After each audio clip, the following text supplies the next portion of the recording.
The Virzi tone producer is the thin wood disc that is suspended in the air chamber of some acoustic string instruments for the purpose of enhancing the instrument's voice. It was designed and patented by Giuseppe Virzi, a talented violin maker and manufacturer based in Palermo, Italy. His sons John and Joseph came to the United States in the early 1900s and settled in New York City to promote their father's line of violin family instruments. The Virzi instruments feature a unique supplemental soundboard, a thin wood disc that was suspended inside the instrument. In violin family instruments, it was attached to the bass bar by 2 feet. Virzi promoted its supplemental soundboard as the Virzi tone producer. All violin family instruments made by Virzi featured a tone producer unless the purchaser requested for it to be left off. Since the tone producer was suspended from its center, it was free to vibrate in different modes than a plate or soundboard anchored around its edges. As a result, it was capable of producing more of the overtone series than was achievable from just the instrument's belly or soundboard. However, the thin plate also had a tendency to damp the primary soundboard's energy, resulting in a trade-off between enhanced tone and amplitude. With John and Joseph residing in the United States, they assisted their father in filing for a patent for the tone producer, resulting in the issuance of U.S. Patent 1412584 being granted on April 11, 1922 for the Virzi tone producer. Lloyd Lohr was a heralded musician, acoustical engineer, and instrument designer who worked for the Gibson Mandolin Guitar Manufacturing Company in Kalamazoo, Michigan in the early 1920s. Lloyd had a Virzi tone producer installed in his August Deal viola, and he quickly became enamored with the contribution and features of the tone producer. And it wasn't long before Lohr persuaded Gibson management to include the tone producer in the company's master model instruments that Lohr was responsible for developing. If you are interested, I have much more about the Virzi tone producer and Lohr's work at Gibson in my book, The Life and Work of Lloyd Allaire Lohr. In the mandolin, the tone producer is a 90 thousandths thick wood disc with 2 F-hole-like slits, whose purpose is to give the plate greater flexibility. The plate is somewhat egg-shaped and measures 4 1/4 high by 5 inches long. It is suspended from the inside of the soundboard by 3 feet that attach to the underside of the soundboard between the 2 tone bars. Since the tone bars are offset to the bass side of the instrument, the tone producer is likewise offset to the bass side. Gail Hester is a prominent Paulsboro, Washington-based luthier who has won the acclaim and respect of countless musicians for her magnificent crafting of beautiful instruments with their equally beautiful voices. In addition to applying tap tuning to ensure consistent balance and tone, Gail has experimented with the implementation of Virzi tone producers in some of her instruments. Gail's work enables us to test 2 virtually identical Hester F5 mandolins side by side, one with a Virzi and the other without a Virzi.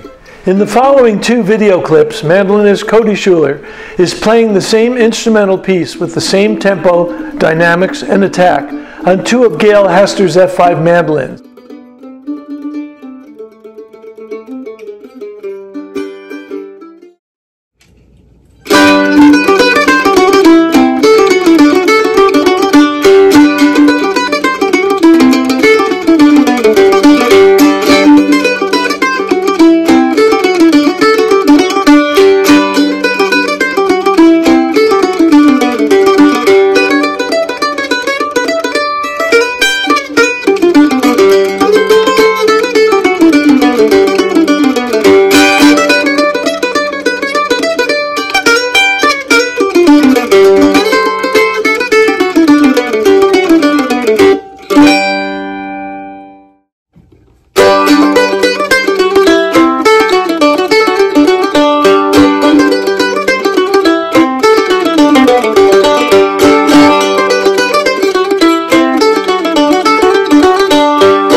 In the following segments, we will play two 13-second segments of those musical pieces. The first will be with the Virzi tone producer, and the second will be without the Virzi tone producer. To enhance your sense of hearing, you may want to listen with your eyes closed. I will provide a tone that sounds like this before Cody changes from one instrument to the other. After a few minutes of listening, if you need confirmation of which instrument you are hearing, you can open your eyes and read the title block.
Does the Virzi add anything? I will leave that conclusion up to you. Thanks to Gail and Cody for their great contribution to this demonstration.